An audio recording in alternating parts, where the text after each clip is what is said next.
নমস্কার। শ্রীমদ্ ভাগবত প্রথম স্কন্দ ষষ্ঠ অধ্যায় নারদের জন্মকথন। শৌনকাদি ঋষিগণে কহে সুতবর, নারদের জন্মকথা শুনো অতঃপর। ব্যাসদেবে সম্বোধিয়া নারদ তখন কহিতে লাগিলা কথা জন্ম বিবরণ। বেদাধ্যায়ী ব্রাহ্মণের ছিল এক দাসী, তাহার গর্ভেতে আমি জন্মিলাম আসি। মাতা মম দাসী ছিল, আমি দাসী সুত। শুনো শুনো সে কাহিনী অতীব অদ্ভুত। বর্ষাকালে একদিন ঋষি সমুদয় চাতুষ্মাস্য ব্রত লাগি সমবেত হয়। সে সময়ে মুনিগণ এই ব্রত তরে একত্রে রহেন সবে বহুদিন ধরে।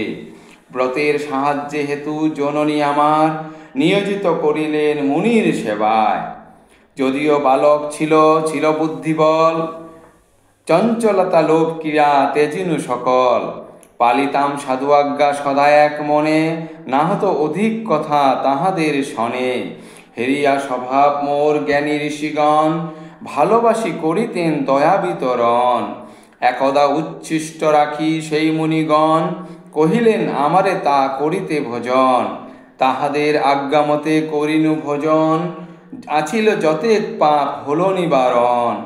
সেই দিন হতে পাপ হলো সব দূর, ধর্মে অভিরুচি মোর জন্মিল প্রচুর।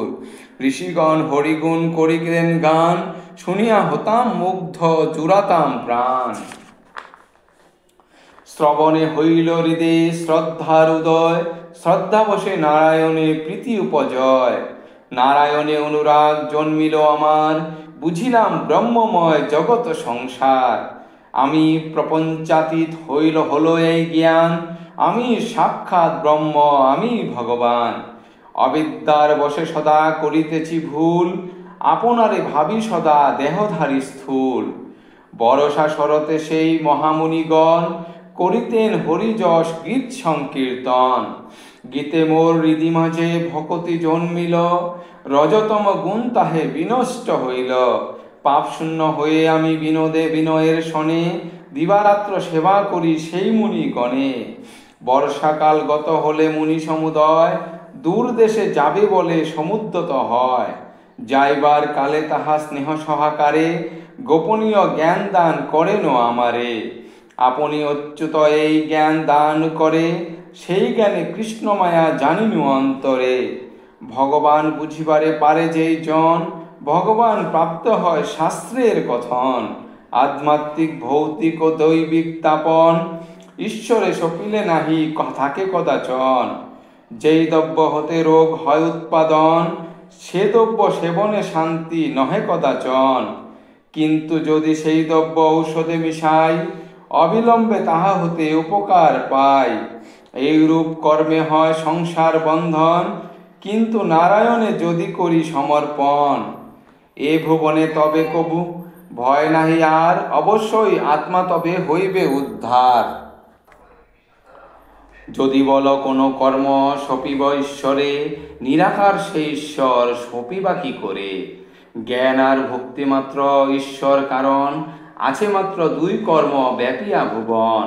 সেই কর্ম সাধুজনে করি আচরণ, বাসুদেবে করে সবে কর্মেতে স্মরণ। যদি বল কোনো কেমনেতে করিব পূজন, কিবা মন্ত্র কিবা নাম ধরে সেই জন। আছয়ে তাহার মন্ত্র শাস্ত্রে নিরূপণ, শুনো মহামুনি ব্যাস হয়ে এক মন। প্রদুস্নাত্না নিরুদ্ধরূপী বাসুদেব তুমি, সংকর্ষণ রূপে আছো ব্যাপী কর্মভূমি। কল্পনা করিয়া রূপ করি নমস্কার, মায়ামগ্ন আছি আমি করহ উদ্ধার। এই মাত্র মূর্তি ভাবি যে করে সাধন, যথার্থই সেই জ্ঞানী শুনো তপধন। এই রূপ কার্য আমি করি অনুষ্ঠান, জ্ঞানের ঐশ্বর্য মোরে হরি করে দান। সন্তুষ্ট হইয়া তিনি মম হৃদিস্থলে, ভক্তিপ্রীতি রূপ ধন দিলেন কৌশলে। হরিভক্তি প্রীতি বিনা কি ধন জগতে, উদ্ধার করিতে পারে এ সংসার হতে। শুনো ব্যাস কর মন হরি নামে স্থির, হরিবে তুমি অন্তর বাহির। শ্রীহরির মহাযশ করহ কীর্তন, ঘুচিবে সংসার মায়া তুষ্ট হবে মন। জ্ঞানীগণ করে ইচ্ছা হরিরে জানিতে, গাও হরি নাম বেশ অবহিত চিতে।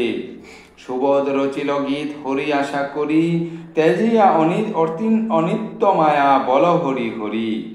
ইতি নারদের জন্মকথন সমাপ্ত। ধন্যবাদ।